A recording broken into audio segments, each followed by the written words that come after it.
Hello नमस्कार। मैं are के Saxena excellence mastermind coaching Rewa के एजुकेशनल चैनल में आप सभी लोगों का बहुत बहुत स्वागत और अभिनंदन करता हूं। आज का मेरा टॉपिक मध्य प्रदेश में प्रोजेक्ट टाइगर को लेकर के है और ये हमारा मध्य प्रदेश श्रृंखला का वीडियो क्रमांक 12 है ये।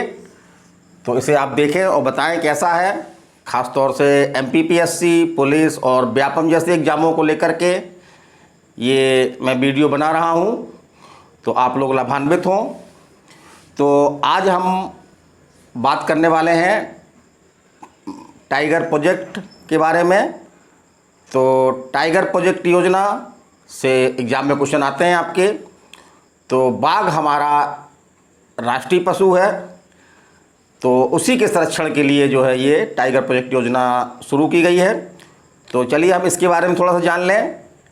तो 1 अप्रैल 1973 को टाइगर प्रोजेक्ट योजना भारत में शुरू की गई और यह परियोजना भारत के 18 राज्यों के 50 से अधिक राष्ट्रीय उद्यानों और अभयारण्यों में संचालित की जा रही है और इसके सुखद परिणाम भी आए हैं। हमारे भारत में बाघों की संख्या में निरंतर वृद्धि हो रही है। जो 2-2 वर्ष में बाघ की जनगणना होती है, तो उससे ये देखने में आ रहा है। तो चलिए हम चलते हैं थोड़ा मोटे मोटे फैक्ट। तो जैसा हमने बता दिया कि भारत का राष्ट्रीय पशु कौन है आपका, तो भारत का राष्ट्रीय पशु जो है वो बाघ है। ये भी टाइगर प्रोजेक्ट योजना के अंतर्गत किया गया एक महत्वपूर्ण कार्य है, क्योंकि इसके पहले हमारा राष्ट्रीय पशु जो है वो शेर हुआ करता था। और ये हमने बता दिया कब लागू हुई, इस डेट को आपको ध्यान में रखना है, अप्रैल 1973 में। और वर्तमान में 50 से अधिक आपके टाइगर रिजर्व हैं जो आपके 18 राज्यों में फैले हुए हैं। अब एक क्वेश्चन आपका ये भी एग्जाम में आता रहता है कि भारत का पहला टाइगर प्रोजेक्ट कहाँ पे लागू किया गया, तो वो हमारे जिम कॉर्बेट राष्ट्रीय उद्यान जो आपके वर्तमान में उत्तराखंड में है, वहाँ पे लागू किया गया। और एक क्वेश्चन आपका ऐसा भी आता है कि जिन क्षेत्रों में टाइगर रिजर्व लागू किया गया है उसमें सबसे बड़ा राष्ट्रीय उद्यान कौन सा है, तो सबसे बड़ा राष्ट्रीय उद्यान हमारा आंध्र प्रदेश का नागार्जुन राष्ट्रीय उद्यान है। और भारत में टाइगर प्रोजेक्ट के जनक कौन कहे जाते हैं, तो हमारे राजस्थान के कैलाश सांखला जी, इनको जो है वो भारतीय राष्ट्रीय टाइगर प्रोजेक्ट का जो है वो जनक कहा जाता है। इनको टाइगर मैन ऑफ इंडिया से भी जाना जाता है। और हम चलते हैं, तो अब एक बात ये उठती है कि टाइगर प्रोजेक्ट योजना लागू करने वाला न केवल भारत है बल्कि कई देशों में भी ये योजना लागू की गई है। तो विश्व टाइगर प्रोजेक्ट योजना के जनक कौन है, विश्व टाइगर प्रोजेक्ट योजना के जनक कौन है, तो वो है आपके ग्रैनी फोर्ड। देखिए मैंने ये लिख रखा है, ग्रैनी फोर्ड जो है वो दुनिया में टाइगर प्रोजेक्ट योजना के जनक माने जाते हैं। और जैसा कि बताया कि टाइगर प्रोजेक्ट योजना के सुखद परिणाम प्राप्त हो रहे हैं। जो हमारी नवीनतम रिपोर्ट है 2018 की, तो इसमें बाघों की संख्या लगभग 3000 बाघ हमारे भारत में पाए गए थे। और मोटा रूप से देखें हम तो 2967 बाघ।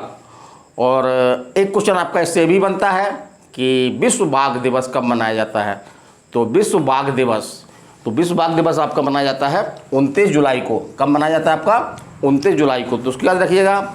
और अब हम आते हैं आपके मेन सब्जेक्ट पे। तो हम मध्य प्रदेश में आ रहे हैं। तो मध्य प्रदेश में प्रोजेक्ट टाइगर, तो मध्य प्रदेश को टाइगर स्टेट के नाम से भी जाना जाता है। यद्यपि कुछ वर्षों के लिए टाइगर स्टेट का दर्जा मध्य प्रदेश से छिन गया था और टाइगर स्टेट आपका जो है वो कर्नाटक बन गया था। लेकिन 2018 की जो बाघ रिपोर्ट आई है, टाइगर रिपोर्ट आई है, तो उसमें मध्य प्रदेश में जो है वो 526 बाघ पाए गए हैं, जबकि कर्नाटक में 524 बाघ मिले हैं। तो इस तरह से 2 बाघ मध्य प्रदेश में अधिक है। तो पुनः मध्य प्रदेश ने टाइगर स्टेट का दर्जा प्राप्त कर लिया है। चलिए हम आगे चलते हैं। एक क्वेश्चन यहाँ से बनता है कि मध्य प्रदेश में कितने टाइगर रिजर्व हैं, तो मध्य प्रदेश में आपके जो है वो 7 टाइगर रिजर्व हैं। तो एक क्वेश्चन तो आपका ऐसा भी बनता है कि कौन से राष्ट्रीय उद्यान में टाइगर रिजर्व हैं, तो इसको भी हम ध्यान रखें। तो उसका सही तरीका ये है कि हम इन 7 टाइगर रिजर्व को देख लें कि किन किन राष्ट्रीय उद्यान या अभ्यारण्य में टाइगर प्रोजेक्ट योजना लागू है, तो हम इस तरह के क्वेश्चन कर सकेंगे। चलिए हम चलते हैं। तो पहला हमारा जो है वो कान्हा राष्ट्रीय उद्यान, जो आपके मंडला जिले में है, मध्य प्रदेश का सबसे बड़ा राष्ट्रीय उद्यान है। तो यहाँ पे सर्वप्रथम जो है वो 1973-74 में जो है वो टाइगर प्रोजेक्ट योजना के अंतर्गत लाया गया इसको। तो एक क्वेश्चन आपका ये भी बनता है कि मध्य प्रदेश का पहला टाइगर रिजर्व कौन है, तो हमारा कान्हा है। चलिए आगे चलते हैं।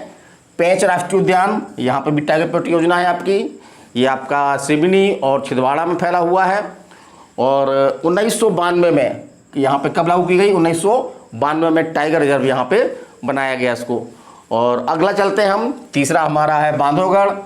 तो बांधवगढ़ आपके जो है वो पहले शहडोल में हुआ करता था, लेकिन वर्तमान में अब जो है ये उमरिया ज़िले में है। तो यहाँ पर जो है वो 1993 में टाइगर रिजर्व इसको बनाया गया। फिर अगला देखते हैं हम, पन्ना राष्ट्रीय उद्यान, काफ़ी फेमस राष्ट्रीय उद्यान है, विशेष तौर से रेंगने वाले जीवों के लिए विकसित किया गया है ये। तो यहाँ पे भी बाघों की संख्या काफ़ी मात्रा में पाई जाती है। तो यहाँ पे भी जो है वो 1995 में इसको टाइगर रिजर्व बना दिया गया। और अब हम बात करते हैं सतपुड़ा की। तो सतपुड़ा राष्ट्रीय उद्यान आपका ये होशंगाबाद में है, होशंगाबाद ज़िले में है ये। तो यहाँ पे टाइगर प्रोजेक्ट योजना आपकी जो है वो 1999 में लागू की गई। अगला हमारा संजय राष्ट्रीय उद्यान, जो इसका पुराना नाम आपका डुबरी राष्ट्रीय उद्यान है, डुबरी आता है एग्जाम में ये। तो मध्य प्रदेश का ऐसा राष्ट्रीय उद्यान है जो 2 राज्यों में फैला हुआ है। तो इसका के काफ़ी बड़ा हिस्सा जो है वो छत्तीसगढ़ के सरगुजा ज़िले में है और ये मध्य प्रदेश का जो हिस्सा है वो आपके सीधी ज़िले में है।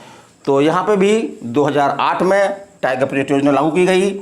और मध्य प्रदेश का एक अभ्यारण्य भी है, जिसमें टाइगर प्रोजेक्ट योजना काफ़ी समय से लागू किए जाने की बात की जा रही थी, क्योंकि वहाँ पे बाघ के लिए जो सभी समान परिस्थितियाँ हैं, अनुकूल वातावरण, वो वहाँ पे अवेलेबल था। तो अंततः जो है वो 2010 में जो है वो रातापानी ये आपके रायसेन में है, यहाँ पे भी जो है वो टाइगर प्रोजेक्ट योजना लागू कर दी गई। तो एक क्वेश्चन तो यहाँ से आपका ये भी बनता है कि मध्य प्रदेश का एकमात्र अभ्यारण्य जहाँ पे टाइगर रिजर्व बनाया गया है, तो वो आपका कौन सा है, रातापानी। कहाँ पे है आपका, रायसेन में है। अब मैं थोड़ा सा ट्रिक बताना चाहूँगा, क्योंकि इनको तैयार करने में काफ़ी कठिनाई होती है। तो उस ट्रिक के माध्यम से आप सभी राष्ट्रीय उद्यान और अभ्यारण्य को आप दिमाग में रख सकते हैं और आराम से इसके क्वेश्चन हल कर सकते हैं। तो हमारी ट्रिक देखिएगा थोड़ा सा। संजय का बाप कांपे सतपुड़ा में, ठीक है, इसको आप लिख भी लें। एक संजय है कोई, उनके पिताजी माने बाप को जो है वो मलेरिया हो गया है। क्या हो गया है, मलेरिया हो गया है।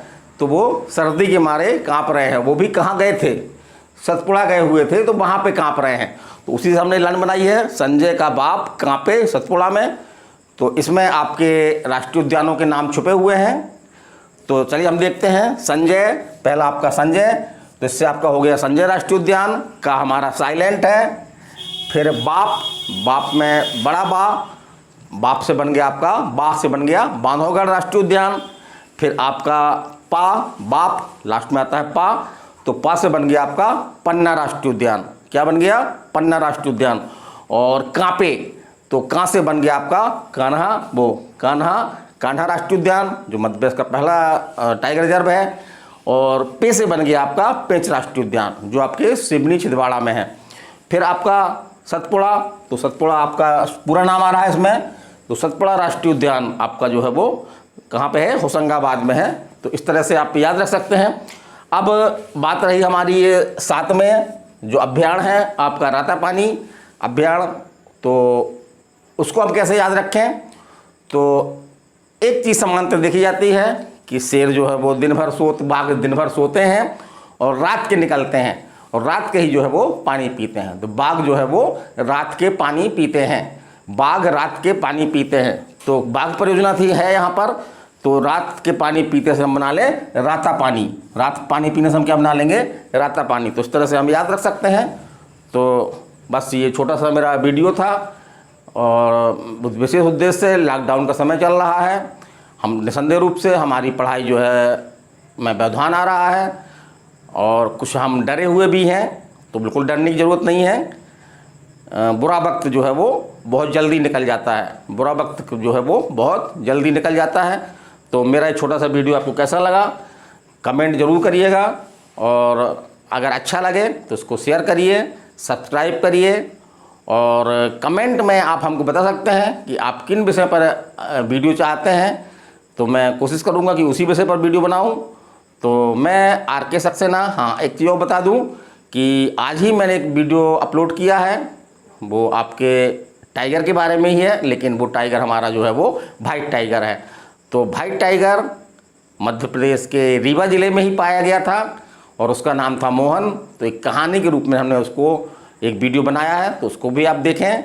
और मैं RK Saxena excellence mastermind coaching Rewa के यूट्यूब चैनल से आप सभी लोगों से अगले वीडियो तक विदाई लेता हूं। धन्यवाद, नमस्कार, थैंक यू।